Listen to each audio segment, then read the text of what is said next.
Shooting এর সময় হঠাৎ জ্ঞান হারায় ফারিন, দুঃস্বপ্ন দেখতে থাকেন একটু পরপরই। কিন্তু কেন?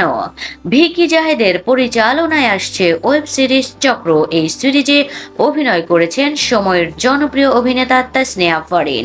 সিরিজটিতে কাজ করতে গিয়ে জ্ঞান হারিয়েছেন এই অভিনেত্রী। 17 বছর আগে ময়মনসিংহ পৌরসভার কাশর এলাকার ইটখোলা রেললাইনের একটি পরিবারের 9 সদস্য আত্মহত্যা করে।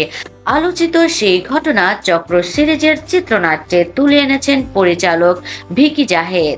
এই সিরিজের শুটিং অভিজ্ঞতা নিয়ে সম্প্রতি গণমাধ্যমের সঙ্গে আলাপে ফারিন বলেন, শুটিং চলাকালীন সময়ে আমি একবার কারণ ছাড়াই অজ্ঞান হয়ে যাই। এরপর আমাদের নির্মাতা ভিকি ভাইয়ার পা ভেঙে যায়।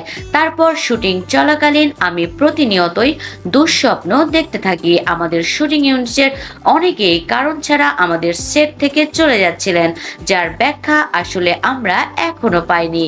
এসব ঘটনার ফলে একসময় সিরিজটিতে কাজ চালিয়ে যাওয়া নিয়ে সন্দিহান হয়ে পড়েছিলেন এই অভিনেত্রী।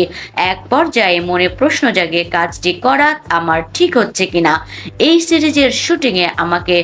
সিরিজের শুটিংয়ে আমাদের সবারই কম বেশি বিপদের সম্মুখীন হতে হয়।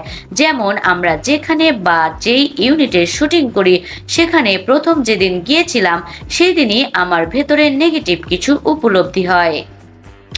তবে সব বাধা বিপত্তি কাটিয়ে শুটিং সম্পন্ন হয়েছে চক্রর। আগামী 10 অক্টোবর দেশের একটি ওটিটি প্ল্যাটফর্মে মুক্তি পাবে এই সিরিজটি। ফারিনের অনুরোধ, আপনাদের কাছে আমার একটা অনুরোধ, চক্র ওয়েব সিরিজটি দেখবেন, কারণ এই কাজটি আমরা অনেক পরিশ্রম করে করেছি, যা বোঝার জন্য অবশ্যই এটি দেখতে হবে। আশা করি হতাশ হবেন না।